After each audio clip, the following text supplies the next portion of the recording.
तो आज का जो हमारा शेयर रहने वाला है वो है आदित्य विजन्स लिमिटेड। अभी शेयर को देखोगे तो बढ़िया तेज़ी देखने को मिल रहा है हमें। आज अगर फ्राइडे का मार्केट देख ले तो फ्राइडे में हमें 3.41% का तेज़ी देखने को मिला।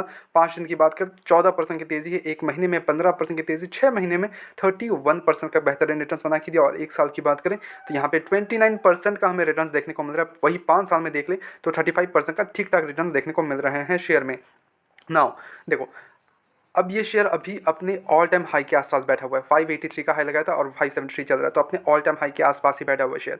तो इस पॉइंट पे हमें क्या करना चाहिए? क्या हमें फ्रेश एंट्री लेनी चाहिए? क्या हमें यहाँ से, अगर हम ऑल टाइम अपने प्रॉफिटेबल हैं अच्छा खासा, तो क्या हम वहाँ से निकल जाए, थोड़ा सा प्रॉफिट बुकिंग पे करें, क्या करें? चीज़ों को समझते हैं, लेके चलता हूँ स्क्रीनर पे, वहाँ चीज़ों को, शेयर के फंडामेंटल्स वगैरह चेकआउट करेंगे and then we will decide, because that is the most important part here. कोई भी शेयर अगर अच्छा चल रहा है तो इसका मतलब ये नहीं कि उसके फंडामेंटल स्ट्रॉन्ग हो। कुछ न्यूज़ वगैरह के कारण कभी भी शेयर भाग जाते हैं कभी कभार, ठीक है। अब इस शेयर में क्या है वो चेकआउट करते हैं, लेके चलता हूँ आपको मैं स्क्रीनर पे।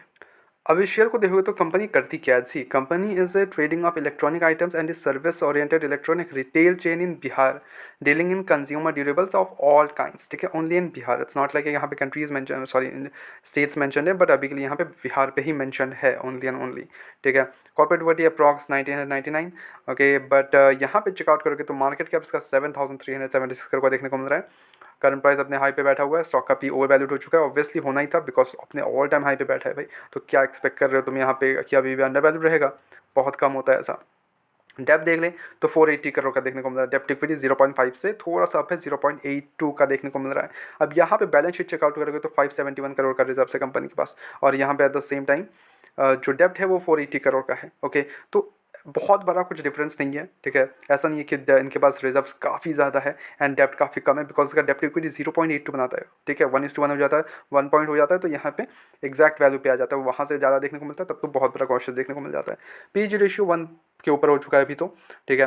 अब यहाँ पे ऑपरेटिंग मार्जिन 9% पे ऑपरेट कर रही है कंपनी। ना अगर कंपनी के रिजल्ट्स अगर चेकआउट करें तो this is the main important part, ठीक है, बहुत ही इंपॉर्टेंट पार्ट है ये। बिकॉज अगर कंपनी अच्छा परफॉर्म कर रही है, अगर उसके अच्छे रिजल्ट्स बना पा रही है वो अपना, तो उस कंपनी पे हम इन्वेस्ट कर सकते हैं, बिकॉज कंपनी परफॉर्म कर रही है अच्छा, ठीक है। नो डाउट कि सेक्टर अच्छा होना चाहिए, ठीक है, but at the same time अगर कंपनी अच्छा परफॉर्म कर रही है तो no doubt in this. But अगर इस कंपनी को देख ले तो यहाँ पे सेल्स हमें 889 करोड़ से इंक्रीज होकर 940 करोड़ का देखने को मिल रहा है, प्रीटी ग्रेट जंप होते हुए देखने को मिल रहा है। ऑपरेटिंग प्रॉफिट 85 करोड़ से 90 करोड़ के देखने को मिल रहा है, नाइस। ऑपरेटिंग मार्जिन ओनली 10% पे ऑपरेट करती है कंपनी, ठीक है। जो नेट प्रॉफिट है वो 53 करोड़ से इंक्रीज होकर 55 करोड़ का देखने को मिल रहा है, nice, actually good. Earning per share 4.12 से इंक्रीज होकर 4.29 का देखने को मिल रहा है, इट्स एक्चुअली गुड। इन्वेस्टर्स का भरोसा देख ले तो प्रमोटर्स का स्टेक यहाँ पे 53% का है एंड एफआईएस का स्टेक यहाँ पे 17% का है, 17% का यहाँ उन्होंने काफ़ी ज़्यादा इंक्रीज़ कर लिया अपना स्टेक, ठीक है। डीआईएस का स्टेक यहाँ पे 9.84 का है, यहाँ भी अपना स्टेक इंक्रीज़ किया गया है। पब्लिक का स्टेक यहाँ पे 19% का है, ठीक है। पब्लिक ने हालांकि यहाँ माल बेचा है, उधर एफआईएस और डीआईएस ने अपना स्टेक हैवीली इंक्रीज़ कर लिया है, ठीक है। नाउ यहाँ पे हम कर क्या सकते हैं? सी, 3 चीज़ें आती है। अगर आप ऑलरेडी इन्वेस्टेड हो तो अब निचले स्तर पे अगर आपने इन्वेस्ट करके रखे हो इस पॉइंट ऑफ टाइम पे, अगर इस पॉइंट पे आपने इन्वेस्ट किया हो लाइक 400-300 के लेवल्स पे काफ़ी शेयर पहुंच गया था, तो वहाँ से हमें जंप देखने को मिला। अगर आपने यहाँ पे भी 300-400 से लेके नीचे आप 350 के अराउंड आपने इन्वेस्ट किया हो तो नो डाउट आप होल्ड कर सकते हो, कोई भी इशूज़ नहीं। हाँ, keep tracking the results and depth and everything, okay. Depth थोड़ा सा हमें यहाँ पे हाई देखने को मिलता है, तो उसका भी डेप्थ ध्यान रखना, वो चेकआउट करते रहना, ठीक है। अब यहाँ पे अगर चेकआउट करें तो यहाँ पे अगर आपने फ्रेश एंट्री लेना है आपको इस पॉइंट ऑफ टाइम पे इतना ज़्यादा मूव आने के बाद, तो मैं बोलूँगा भाई अवॉइड करो, ठीक है।